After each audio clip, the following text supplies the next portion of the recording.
Este vestuario, este traje, es de la Quintala y lo usó Raquel Argandoña.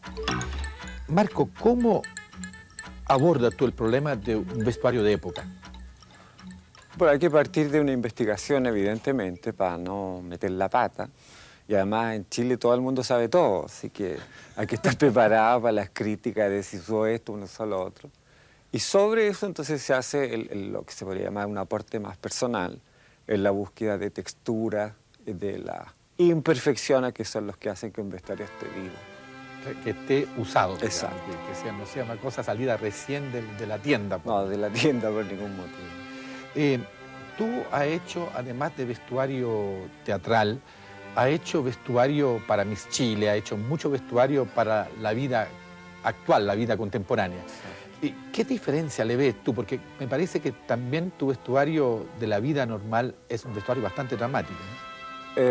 Yo partiría de la semejanza. En realidad hay una línea común de una cierta cosa teatral en el vestuario, incluso de calle. Y de algún modo fue una propuesta que se trabajó durante mucho tiempo, que creo que de algo sirvió. Las diferencias son para qué están destinados. Claro. Pero en general ese tipo de vestuario estaba destinado para ciertas cosas muy puntuales también. Claro. Y ¿te encargan de repente vestuario corriente, que sea para una fiesta o no? Sí, pero ya no hago. No hace, no te interesa mayormente. Estoy más dedicado al teatro, a la ópera, a la televisión sobre todo. Mira, y tú has vestido gente tan extraña de repente como Ravi Shankar. ¿Cómo llegaste a eso, ¿no? Al músico hindú Ravi Shankar. De casualidad nos conocimos acá cuando vino a Chile. Él vino a hacer un concierto maravilloso y después me tocó comer con él. Entonces, conversando en la mesa, me dice, ¿usted es artista? ¿Por qué? Le dije, porque tiene los ojos con lágrimas. Entonces le dije, sí, estoy muy emocionado con su... ¿Y qué hace usted? Entonces dije, yo hago ropa. Quisiera verla. La fui a ver y me dijo, ¿podemos cambiarlo? Yo le acabo de entregar mi arte, usted me puede entregar el suyo.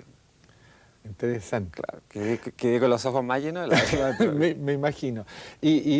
¿Cómo le hiciste ese vestuario? ¿Basándote en cosas hindúes? ¿Basándote en la tradición hindú? No, a él lo que le impresionó fue el colorido. Me dijo, este es el colorido de esta tierra, de este continente. Y yo quisiera tener algo de esto. Así que rápidamente se le preparó una ropa tejida con los colores de los jaspes de las playas.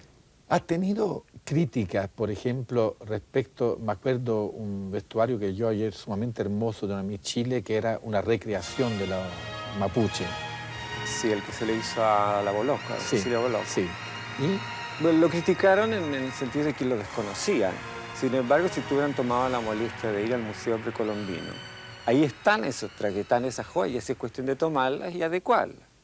Y a propósito de joyas, en tu último trabajo, sobre todo, pero ya había empezado de antes, el vestuario del Rey Lear, tú usas materiales que son más bien propios de la escultura que del vestuario. Es decir, material heterogéneo, donde la plasticidad y el peso tienen un valor muy importante. ¿De dónde viene esa línea? Primero de una formación plástica bastante rigurosa. Yo hice una formación para pintor eventualmente y terminé en el diseño. De manera que no tengo el problema con los materiales. Al contrario, una búsqueda de materiales que sirvan para aportar aspereza, suavidades, atmósfera, sensaciones. Yo veo que además se nota que estudiaste pintura porque eres excelente dibujante. Y veo que en estos vestuarios que tenemos aquí, en estos bocetos, tú tienes un cuerpo ideal en el cual tú trabajas tu vestuario. Y me parece que la realidad es bastante distinta, sobre todo en los cantantes de ópera. ¿Cómo te la arreglas tú de lo ideal, lo que encuentres, cómo la arreglas? Sin intentar imponer un esquema. Yo creo que esa es una posición estúpida. El dictador no funciona, eso está claro. Entonces, si aparece una persona que idealmente uno la tenía flaca y larga y es chica y gorda, bueno, pero es parte de la vida, entonces es uno el que tiene que adecuar su cuento, no cortarlos en filete. Y, por ejemplo, ¿tú un diseño lo adaptas o te ves obligado a veces a hacer otro diseño? A veces obligado a hacer otro, claro. Por ejemplo, en este marco, ¿cuáles son los elementos de época y cuáles son los elementos aportados por ti? Bueno, de época está la línea general, que evidentemente hay que respetarla. Está la primera parte del 17 y de la segunda parte, tiene otras características. Y después la parte mía, digamos, es conseguir elementos que den la atmósfera del tiempo, más que exactitudes. Esto no es una conferencia. O sea, yo creo que es importante que el traje esté vivo, y para eso se pescaron cosas del siglo XVIII, que son las aplicaciones, y se metieron a finales del siglo XVII. Son de un siglo siguiente. Y en el siglo XX, si tú pescas al comienzo del siglo, donde hay de repente algunos de los vestuarios que se muestran aquí, y la minifalda no tiene nada que ver, ¿cierto? Claro. Entonces, ¿cómo poder hacer una síntesis de eso? ¿Cómo lo logras tú esa síntesis? ¿Qué es el siglo XX? Partiríamos a 1900 con la falda arrastrando, después sube, va subiendo, va bajando, va subiendo. Son las necesidades las que originan las cosas. Los pedazos de vida son los que la construyen. Ahora, esta cosa de la gorjera aquí, de los vestuarios, esto, por ejemplo, del otro, digamos, hacía de tal manera que la persona se sintiera distinta y actuara de manera distinta. Yo creo que sí, de hecho están organizados esos cuellos para producir la distancia social. Ah, Con esto tuvimos algunos problemas, incluso hubo gente que llegó a escribir diciendo que las chilenas no usaban esta colilla, pero no hay nadie que pueda probarlo. Porque en Chile no hay ni un solo documento donde diga si la usaron o no la usaron. La referencia es del Cusco, que es lo más similar a lo que se estaba viviendo, o de Lima, y ahí sí se usó. Así que igual se usó como igual no se usó. ¿y importa mucho eso si se usó o no se usó? A alguna gente le importa, porque lo que le importa es dónde metiste la pata, con lo que te decía al comienzo. Pero a ti personalmente. No, a mí me da lo mismo. Te da lo mismo. Claro. ¿Y eso tiene que ver con la parte creativa o tiene que ver con la parte ya de personalidad tuya como artista, digamos? De si funciona el personaje o no funciona. Si ese traje funciona para el personaje, así tenga una mariposa colgada en la nariz, me parece que está bien. Nosotros al vestirnos de determinadas maneras también estamos haciendo cultura. Y así sea en Asia, en África, en América o incluso, ¿por qué no?, en la Patagonia.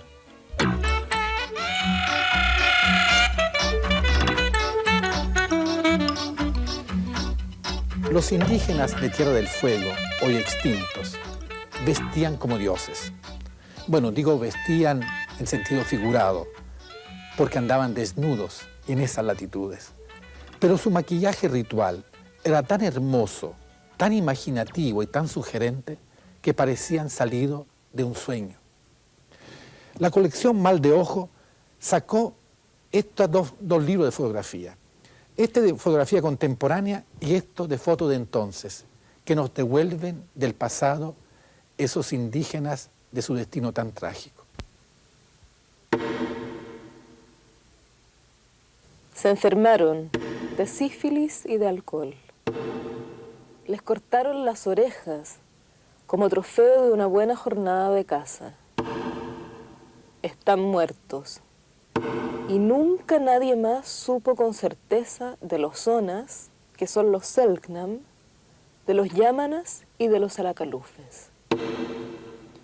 Cuando se habla de indígenas, pensamos en los mapuches o en los aymaras. Pero en la Tierra del Fuego habitaban estos otros personajes, mucho más misteriosos, que desaparecieron para siempre.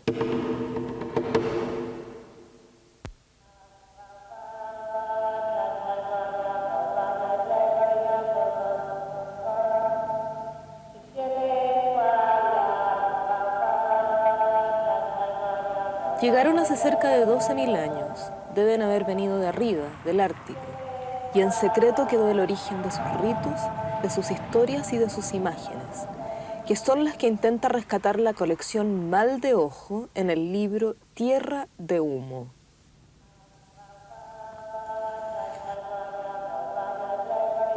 Cualquiera dice, bueno, es un mapa al revés. En realidad no es al revés, porque el sur sigue siendo sur, el norte sigue siendo norte. Es romper un poco la convencionalidad, ¿ya? Entonces, de esta tierra incógnita del sur, en ese incógnito encontramos a los Selknam, a Oniken, Yámanas y a la Calufe. Y nos detuvimos en este pueblo porque nos sorprendió. Nos sorprendió por su vida, por su cosmovisión y por su marginalidad también. Su marginalidad de la historia, de su tiempo y también del presente. Al principio del mundo había una mujer, cruel y malvada, que mandaba a los hombres. Tan autoritaria era que los hombres se rebelaron contra ella y contra el resto de las mujeres que los controlaban. Y las mataron a todas, menos a las más chicas. Desde entonces, iniciaron a los hombres en el secreto más importante: cómo dominar a las mujeres. Y aunque las mujeres también se maquillaban, justamente para dominarlas, los hombres se pintaban cuidadosamente el cuerpo con cortezas, tierras de colores, piedras blancas y carbón. Y encarnaban a estos personajes tan extraños que venían a asustar a los niños desobedientes y a las mujeres flojas.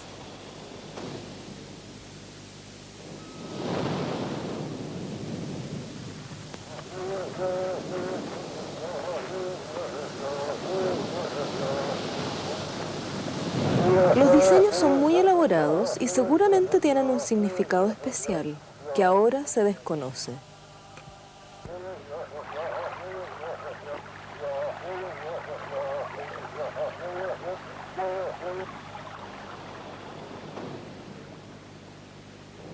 Y fueron estos cuerpos pintados los que recreó la película Archipiélago, que se acaba de estrenar en Santiago.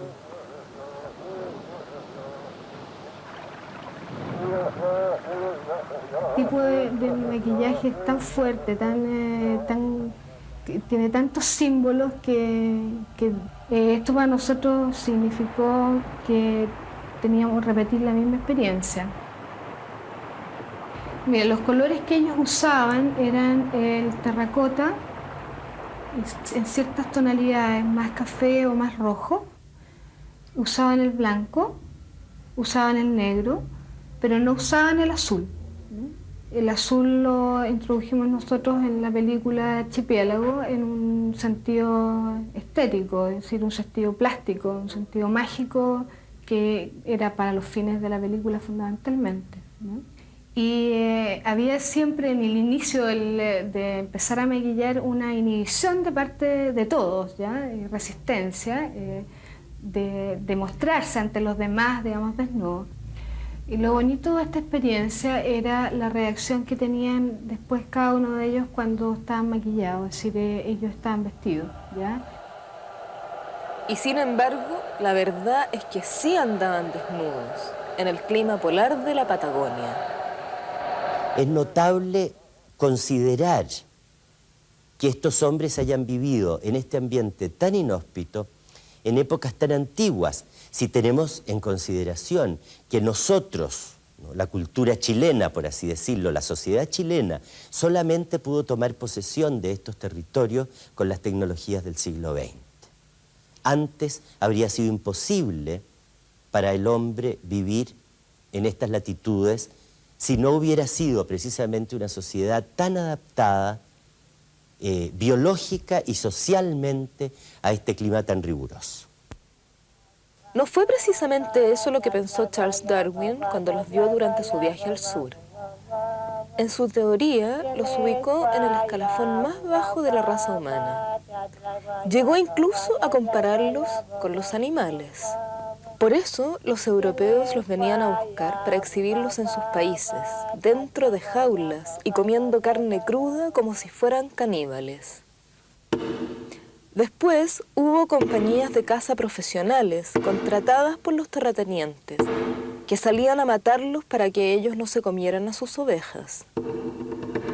No pensaban los cazadores en sus dioses, en el pájaro recién nacido, en el dios del arco iris, en el del viento del sur, en el del cielo de la noche.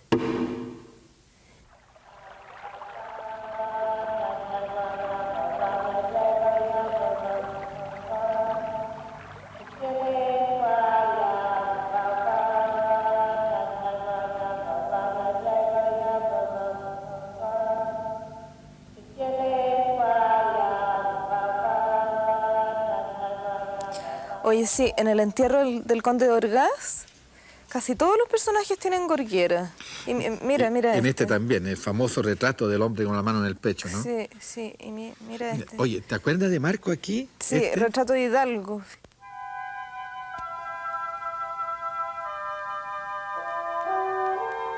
Esta fue la casa de Domenico Teotocópulos en España. En medio del paisaje de Toledo, profundo y reconcentrado. Pero él venía de Grecia, por esto lo de greco, de la luz de Creta, bordeando el oriente. Allí aprendió el greco a ser pintor, maestro madonero y cristero.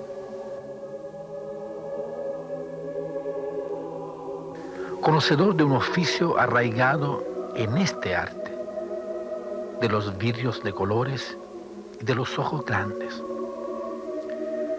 Y como quiso saber de pintura occidental, partió a Roma a aprender los descubrimientos renacentistas, como la perspectiva, por ejemplo. Pero antes pasó por Venecia a estudiar con Tiziano, el maestro del color.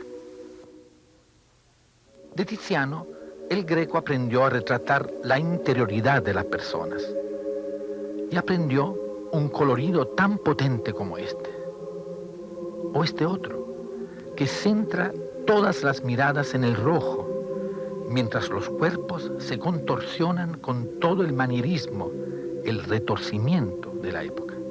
Son estas las primeras pinturas que crea en Toledo, a donde llega, dicen, escapando de la peste que asolaba Italia.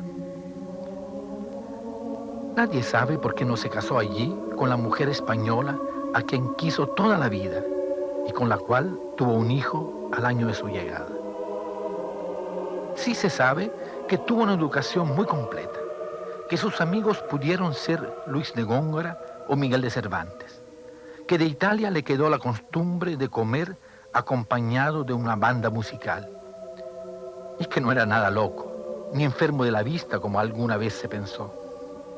Lo que ocurre es que en el clima sobrio de Toledo, alejado de las modas italianas, él pudo desarrollar sus propias versiones del arte del Oriente y Occidente y encontró el suyo propio, que bien podría ser un arte del siglo XX. Después de este cuadro, que el rey de España rechazó por encontrarlo muy raro, la pintura de Domenico Teotocópulos comenzó a adquirir su propia realidad, a alejarse de los cánones clásicos y a adoptar los de Oriente a su manera. Las proporciones, por ejemplo, se alteraron. Este jinete no corresponde así a este caballo. Los detalles naturalistas desaparecen. Los cuerpos se independizan del espacio y el paisaje construye sus propias dimensiones, achatándose como el pintor quiera. Los cuerpos se alargan. Las ropas parecen vivas y el color cobra cada vez más importancia. Porque el greco retocaba casi obsesivamente sus cuadros, borroneaba y borroneaba los colores para crear atmósferas y contrastes brutales. Alguien llegó a decir que esos colores eran en su pintura como el ruido del trueno en una obra de teatro. El greco trabajaba de noche. La luz del día perturbaba su luminosidad interior y la extrañeza de sus cuadros. Por esa extrañeza es que interpretó también la turbulenta religiosidad española, porque era precisamente interior, fuera de la realidad inmediata y además pura víscera. Así, el escritor británico Aldous Huxley explicaba que de tan visceral este cuadro era como una operación de apendicitis cósmica, envuelta en mucosas y en peritoneos. Y es que mientras los santos entierran al conde benefactor de la iglesia, los caballeros terrenales observan y los cielos del greco se mueven en todas direcciones.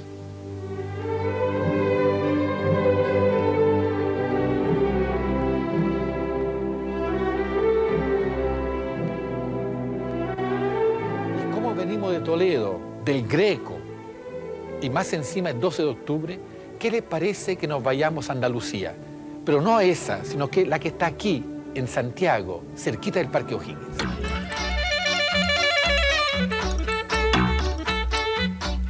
La comunidad Andalucía es un hermoso experimento arquitectónico que se ha hecho aquí en Santiago, cerca de la carretera norte-sur, y se compone de 178 viviendas progresivas. Vivienda progresiva es una casa que empieza con una media agua y se va ampliando por los lados. Pero esta comunidad es muy especial, se amplía hacia arriba, como un camarote arriba de la cocina, por ejemplo. Sonia, tú viviste aquí mucho tiempo, muchos años. Cuéntame, Sí. ¿cómo era tu casa? Bastante malas condiciones, muy deteriorada, de adobe, hecha construida por barro. Era una pieza, prácticamente teníamos que tener todo ahí, dormitorio, comedor, cocina. ¿Y tú le hiciste muchos arreglos a la casa? Sí, hubo que hacer antillo y una cocina aparte porque nada que ver todo junto. ¿Cuántos hijos tienes tú? 2, ¿Y tus niños dónde dormían? con nosotros, porque tuvimos que hacer, poner 2 camas, pero todo era junto, era realmente no era correcto. Anita, esa es su casa. Sí, sí. ¿Cómo la va a distribuir? Yo pienso hacer abajo living comedor, arriba 4 dormitorios, porque nosotros somos una familia, yo y mis 2 hijas. Entonces acá Anita quiero hacerlo un dormitorio y otro dormitorio para mi familia que viene del sur. Ah, viene mucha gente a ver. Sí, siempre viene mucha gente y siempre tienen que andar siguiendo en casa ajena porque nosotros no teníamos cómo recibirla. Entonces ahora yo pienso recibirla en mi nueva casa y con su pieza que tengan su cama, todo lo que una persona necesita tener en su pieza. ¿Y tú misma vas a ir haciendo estas ampliaciones o Sí. te va a ayudar alguien? Yo y mi hermano, porque yo soy sola con mis 2 hijas. Así que tus hermanos te van a ayudar a Sí, construir ellos los... ya me prometieron de ayudarme. Sí, Ah. a terminar de construir lo que falta. El antiguo Cité León 13, que estaba en el barrio de Santiago Poniente, cerca del Parque O'Higgins, fue construido en 1906 y se estaba viniendo abajo. En este mismo lugar, el Ministerio de la Vivienda y el Gobierno de Andalucía eligieron al arquitecto Fernando Castillo Velasco para levantar este conjunto, por la experiencia que el arquitecto ha tenido en la construcción de comunidades. Por el mismo costo de una casa de 36 metros cuadrados construida en la periferia, Castillo Velasco diseñó estas 178 viviendas, de 50 y 65 metros cuadrados cada una. Se trata de viviendas progresivas. Esto significa que los mismos habitantes terminarán de construir su interior según sus propias necesidades.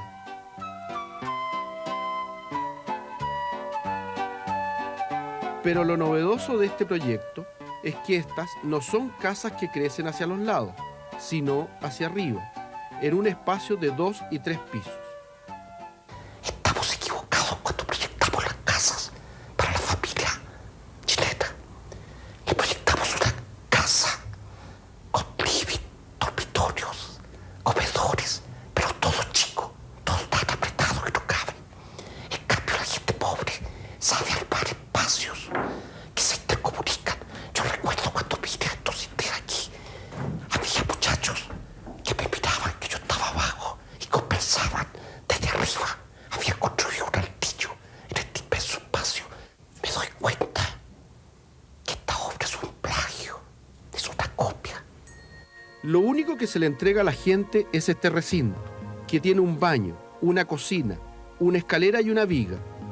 Aquí adentro entonces se pueden levantar plataformas de 1 piso, de medio piso o de cuarto de piso, para hacer más dormitorios o cualquier otro espacio que se le ocurra al morador. Mucha gente no se cree poblador por ser de Santiago Centro, pero si tú empiezas a conversar con ellos, a verles las formas de vida, vas a ver que hay una pobreza, incluso en Santiago Centro, en pleno, por ejemplo, no sé, Brasil, Rosa, hay campamentos. Siempre hemos percibido que aquí la gente de escasos recursos no tiene mucha posibilidad de obtener vivienda social en la comuna de Santiago Centro. Y por ello tomamos todo un trabajo de conciencia para que la gente organizadamente trabajara en forma distinta y pudiera llegar a la meta que es obtener vivienda. Pero la comunidad de Andalucía utiliza el equipamiento del centro de Santiago, el transporte, el comercio, los sistemas de luz y de agua, y lo recicla, sin que haya que destruir la naturaleza para que crezca la urbe. Y este no es un proyecto aislado. También en otras ciudades latinoamericanas, el gobierno de Andalucía ha contribuido a la recuperación del centro histórico para demostrar que la gente puede tener una vida de buena calidad en sus barrios tradicionales. Fue una gran alegría que tuvimos saber que nos iban a construir aquí mismo, donde nosotros habíamos echado nuestras raíces, y porque uno se encariña con el barrio y no quiere salir realmente de aquí. Pues. El conjunto está construido de tal manera que no se pierde el sentido de comunidad que existía en el antiguo Cité. Cuenta solo con 3 puertas de acceso y con un sistema de plazas y pasajes que potencian muy fuerte la vida comunitaria. Yo tenía ansiedad, verdadera ansiedad de probar esta idea de convivencia de muchas familias creando su propio lugar de vida en niveles socioeconómicos más pobres. La casa, mientras más pobre, tiene la obligación de ser más bella, porque la belleza o la fealdad más bien se puede ocultar con la calidad de los materiales, pero una casa de los pobres tiene que ser bella necesariamente porque los materiales son económicos. No hay nada que pueda suplir la estricta belleza. Y esta casa está hecha con ese concepto de pequeños detalles, de pequeños dibujos realizados que no cuestan más caro, pero sí cuestan una preocupación. Pienso yo que ya para mí esto ha sido ya lo máximo, una bendición para todos nosotros los grupos, de tener la casa propia ha sido un sueño para nosotros.